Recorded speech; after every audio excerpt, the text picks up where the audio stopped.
What's up, everybody? This is Fred Richani of TSC. In this interview, we chatted with Chris Charlton, New Japan Pro Wrestling historian back in 2018, about the rise, the fall, and the rebirth of New Japan Pro Wrestling, featuring, of course, Hiroshi Tanahashi's rise to the top, Antonio Inoki, the Bullet Club, and much more. So sit back, relax, and enjoy some pro wrestling history just in time for Wrestle Kingdom and Hiroshi Tanahashi's retirement.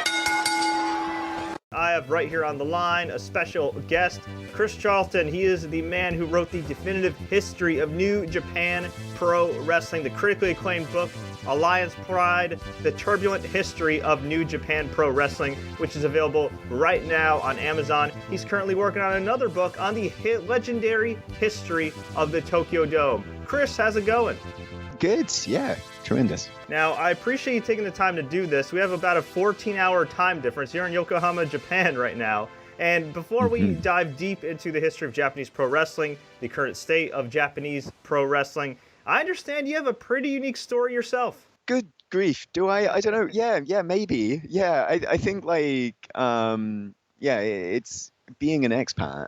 It's kind of like eventually you settle into being just, this is where I live and this is at home. But I've lived here since I was 21. I'm much more than that now. So I'm coming up on 13 years here. It was just, I think a lot of people come out and they see what's what after finishing college or whatever, and thinking a lot of people come and stay for a year and teach English or whatever, and then go back, and it's a nice experience for them. But there are some people like me who 1 year turns into 2 years, which turns into several years, and then staying forever. So that's pretty cool. And for you, did you have a love for Japanese wrestling prior to immigrating to Japan? Like, did it kind of go hand in hand, or were you always just kind of fascinated with the country, and then from there you kind of fell in love with it? Yeah, a little bit of everything. Yeah, it was pro wrestling, which kind of came. I sort of started getting into Japanese wrestling around, like, I want to say about 2000 or so, and it would be like my brother got me into it, because he would come over and we would sit and watch just some random VHS tapes that he'd bought from somewhere, either like tape trading or just cheap in some use, like a Goodwill kind of situation. So sometimes we'd be watching the WCW 1990 pay-per-view, and sometimes it'd be something else. And like one time that something else was the 94 Super J Cup, which is for fans of Japanese wrestling of a certain generation, that's the show that got their first hit of Japanese wrestling, was like the 94 Super J Cup. It went from there. And so, I think like, I was coming up to finishing college and thinking, what am I going to do with my life after university? I don't want to like kind of a normal job. And then it was like, there's this chance to go out to Japan for a bit. I like wrestling and I like video games, and Japan does both of those, And that's, I thought, why not? So you decided to take the tall task of writing a book in Alliance Pride, which I thought was tremendous. Why did you feel the need to write it when there's so much about it in Japan? Did you feel like there was a lot lacking when it comes to Europe and the US? Yeah, so Lions Pride, God, this was 2015, and I was doing a podcast at the time with the dearly departed Live Audio Wrestling, from that was sort of shut down, and John Pollock and Waiting, who are now doing post wrestling. So we were doing like a monthly Japanese wrestling podcast, and we'd often get a lot of comments about, it's nice that there is like this coverage of what's happening right now, but there were so many Western fans that didn't have the background, that wanted the background. And what spurred me as well, I think, was in 2015, you had Wrestle Kingdom that year was going on pay-per-view, where you had Jim Ross and Matt Striker calling it, and that was going on US pay-per-view for the first time. And so there were a lot of people that were drawn into that product, and this was sort of starting this expansion to the West.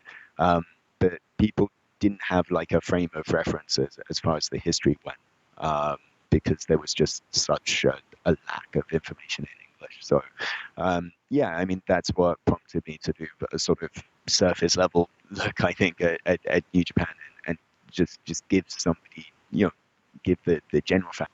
And what were the biggest challenges in writing the book? Because from what I understand, you actually self-published it, right? Yeah, that was, yeah. I mean, I went to publishers, and like the comeback was, well, it's a niche within a niche, because it is. Oh, it's a wrestling book, but even to wrestling book publishers, it was, well, this is Japanese wrestling, and things were starting to pick up steam then in 2015 in the West, but it was still, a niche. I knew that there was demand for it. So we did it on Indiegogo and crowdfunded it, and it just blew past any sort of wildest expectations I would have had. So, I mean, I think that clearly showed that there was a demand for this material. And yeah, I mean, it went ahead and did pretty well. Biggest challenge almost was just having all of these physical books in my house that I then had to ship all over the world. So yeah, my probably much beleaguered, much belabored wife had to take those to the post office, which I'm forever in debt for. So she's the real MVP. Yeah, she is, absolutely. And you wrote about it in your book about the turbulent history of New Japan and pro wrestling. I mean, it started out well, had some issues, of course, in the 80s, really kind of a big boom in the 90s and everything, with the Musketeers. And then it seems like, based on reading it, Antonio Inoki's obsession with these mixed matchups and proving that his NJPW stars were quote-unquote real seemed to almost be the death knell of New Japan Pro Wrestling. But around the same time, in that mid-2000s doldrum period, Pride went down. Kickboxing was still hot for a couple more years, I think, just as a K1 fan, but really never got to the same level. And now it's just it's kind of all over the place. You got Rising that's trying to do its thing again and all that jazz. But I really feel like ever since that whole obsession with Antonio Inoki really going overboard, putting Yuji Nagata in fights with Fedor and whatnot, I feel like that maybe Japanese wrestling has recovered, but to an extent, MMA and kickboxing and other combat sports within Japan haven't. Would you say that's a fair assessment? It's interesting. I mean, that was one of the things, writing the new book now, there was a lot of that. A lot of it is necessarily looking at that Inokiism era. Yeah, it's interesting to look at it from an MMA perspective, as well as a pro wrestling one. And in a way, Inokiism's difficult because you can understand where he was coming from. And Inoki, I think, he was kind of put off by guys like Keiji Muto right from the outset and right from that sort of Three Musketeers period, because he saw someone in Muto, someone that was very influenced by his time in America. And he wasn't a big fan of the Americanization of Japanese wrestling. And so his take was, he didn't want matches where people would stall. He didn't want matches where people would taunt to the crowd. He didn't want matches that started with a lockup.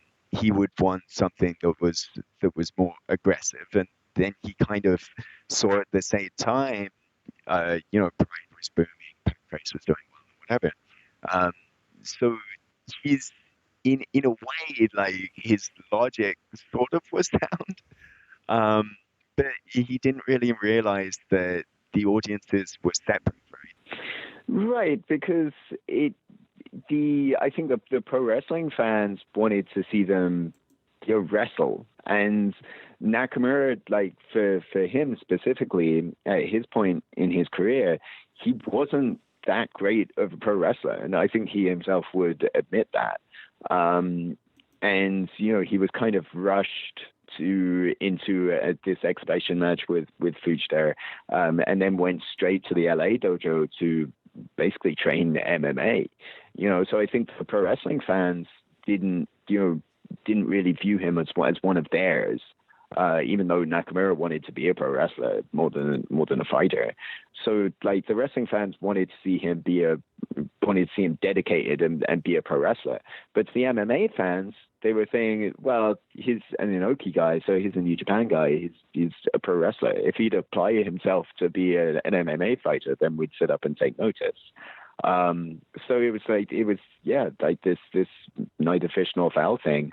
And I think like that's where, around that era, UFC would knock on the door of the LA Dojo, of course. And like, so then Lyoto Machida would go into UFC and dedicate himself there. And Nakamura would dedicate himself into pro wrestling, of course. What I liked about the book is that you did a ranking of some of the most major stars of all time, especially like the junior heavyweights and everything. But I'm wondering now in 2018, in your humble opinion, is there anybody that was more valuable than another at a certain time? I think I'll give an example. I don't know if you follow the NBA at all, but I'll just give an example for the fans like watching this or listening to this. Like, it's like if you took Steph Curry out of the Golden State Warriors right now, I don't think the Warriors would be too hurt because they have Kevin Durant and so much talent and whatnot. But if you took, say, Steph Curry out maybe 5 years ago when the Warriors were becoming an NBA championship team, that would severely hurt them. Is there somebody in a certain time period in New Japan, whether it be Nagata in the early 2000s, Tanahashi when he had the torch passed to him, Inoki back in the day, Okada now, somebody that was the most valuable at a certain time for New Japan that they just could not afford to lose? I think if you'd taken Tanahashi out right as things were going, then you'd have been really. I think Nagata, you're right. Nagata and Tanahashi, to their respective eras, were key because with Nagata, like Nagata was able to bridge that divide in a way, and even though he did, like we said, he got his ass kicked by Fedor or whatever, but there was he managed to gain a measure of respect from the pro wrestling people at the time, and he was this guy that was put in all of these crazy mixed matches on New Japan cards, and with such a diverse array of opponents, and usually dragged a really good match out of them. And for Tanahashi, to be in there where he was persisting and he was evolving and doing everything right when the business was still bad. He was somebody that really held it together. But where we are now, I think like there's more depth and more depth than we might even know, because I think if you look back to 2 years ago, where suddenly we heard Shinsuke Nakamura is leaving, AJ Styles is leaving, Anderson and Gallows as well. That was really a sort of, I don't know if you remember, like the day when all of that news drops, people were writing their think pieces on how New Japan's going to collapse and go out of business within a year. And the opposite happened, and business went better than ever because it revealed like a Tetsuya Naito. It revealed to an extent a Katsuyori Shibata, although that sadly hasn't worked out with his injury. It certainly revealed like a Kenny Omega, who is just, I think if there was a person right now that you would say on the New Japan roster that's indispensable, then I would say Kenny Omega. Because he's, in the space of the last couple of years, done far more than AJ Styles could have done, or perhaps even Prince Devitt could have done in that same position as like the foreign ace in charge of the Bullet Club.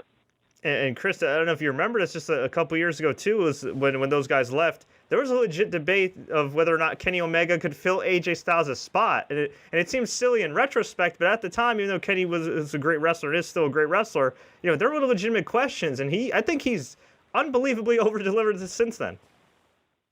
Yeah, I mean, I think that the people that knew Kenny knew that he would step up because, he's this guy that, I think that the key thing for Kenny is that he was media friendly here, and as somebody that has spent a good chunk of his career in Japan. I think that the Japanese fans were familiar with him, that he's able to speak Japanese and talk to the Japanese media here, even though his promos would tend to make you think that wasn't the case.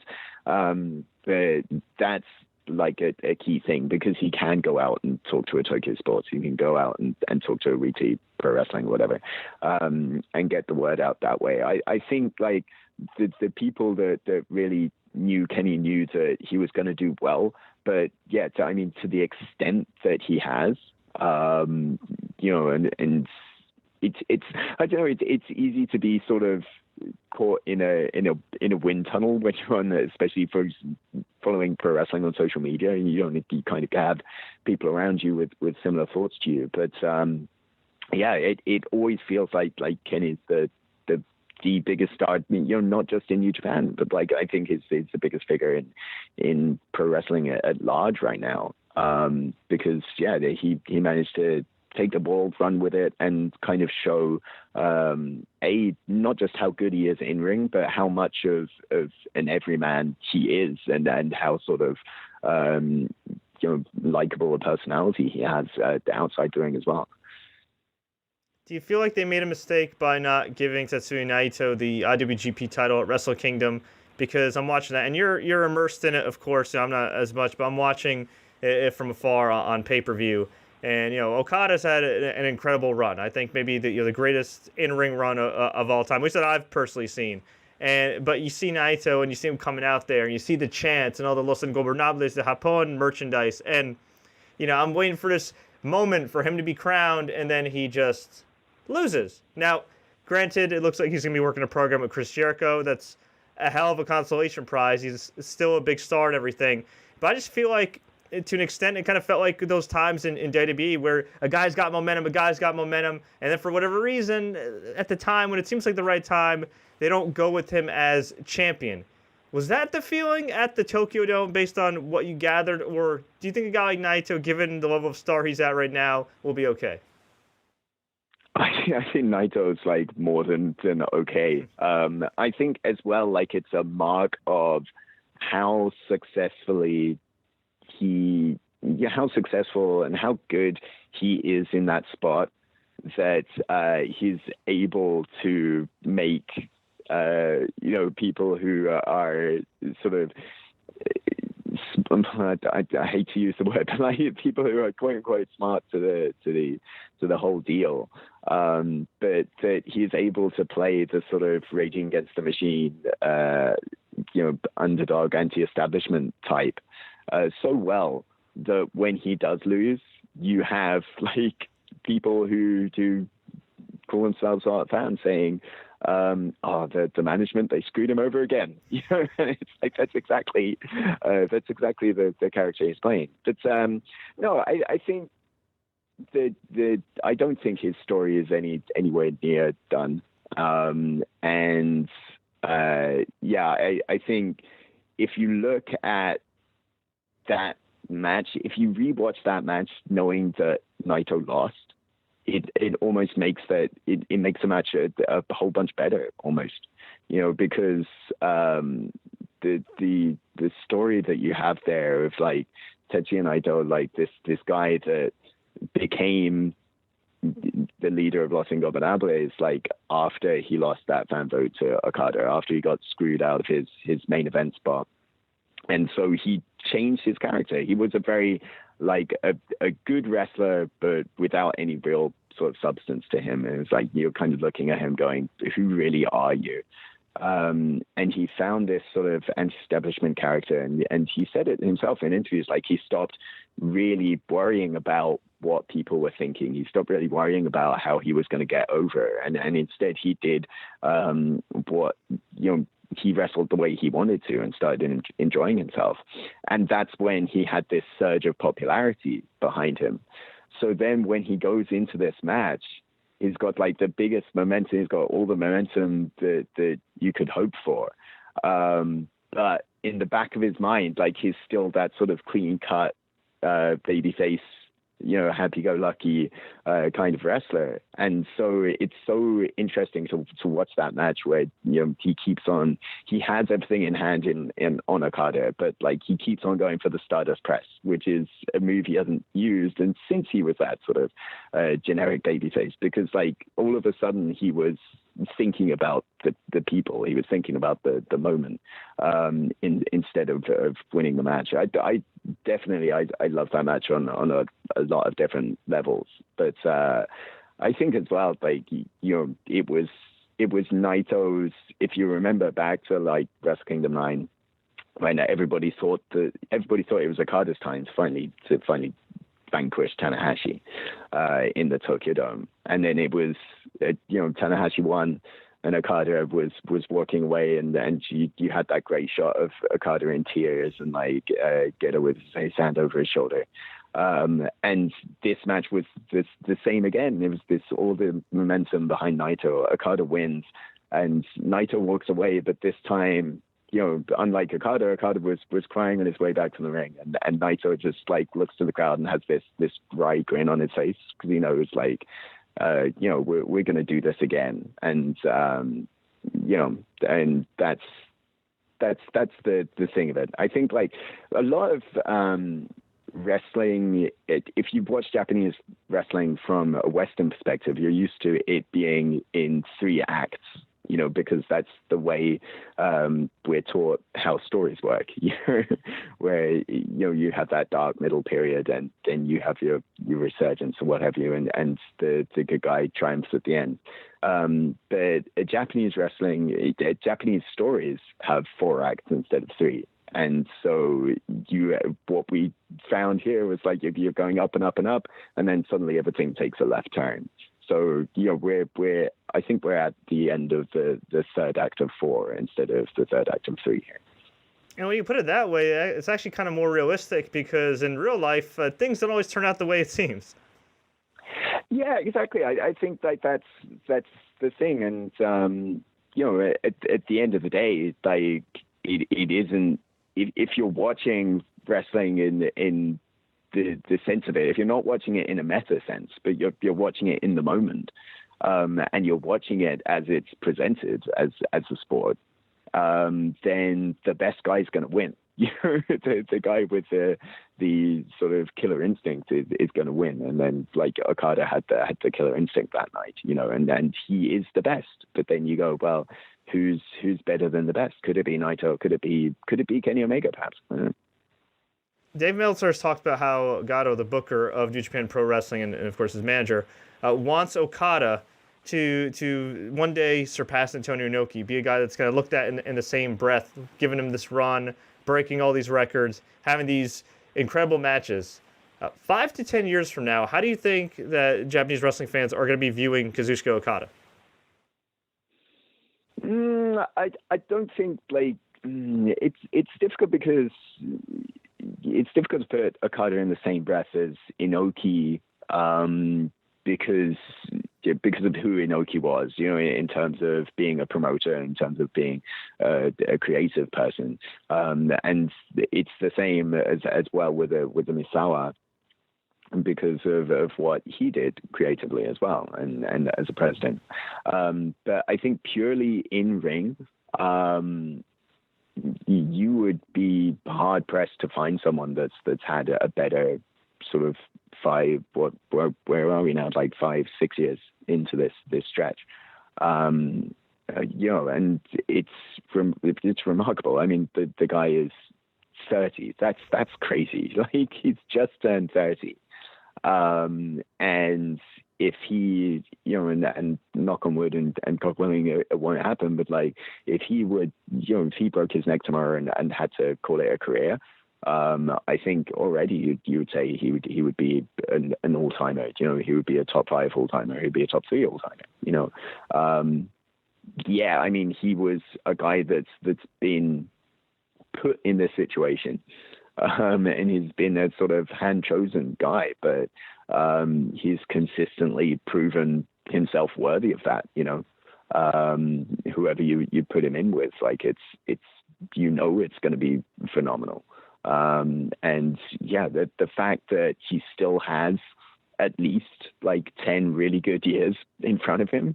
That's an amazing thing. That's an amazing thought to have, 2017, was that, in terms of just Japanese pro wrestling, was that the best in-ring year you've ever seen? Oh, yeah, maybe. It seems, it seemed like I'd come back from a show or just finish watching a show and then go, oh, that match was in any other year, like the match X would have been match of the year, Well, Chris, we really do appreciate all the time you've given us, 14-hour time difference and all. Before we let you go, can you tell fans about Lions Pride, where they can find it, as well as the new book you're working on titled Eggshell? Yeah, so Lions Pride is out right now on Amazon or Kindle. Little pro tip here: if you go ahead and buy it on Kindle, I won't mind. It's a good deal cheaper, and I also get more money that way. So do that. And the new book is Eggshells, which is pro wrestling in the Tokyo Dome. It's the Tokyo Dome's coming up to 30 years. It celebrates its 30th anniversary this year. And there've been 64 shows. And so what Eggshells is a collection of deep dives on every single show that's been there. I had a very exhausting last year and a bit where I watched every single match that's been in the Tokyo Dome that made tape. And I made the point of going out and finding a lot of like the personal stories there. So, I talked to a lot of people that were announcing the shows, a lot of people that were working on the shows. So, you have a lot of interviews in there from guys like Rocky Romero, Kenny Omega, down to like Kenta Kobashi, Kota Ibushi. So yeah, it's something I'm really excited to bring everybody. It's going to be out. I can't really point down an exact time, but hopefully somewhere around the summer, there'll be more to talk about around then.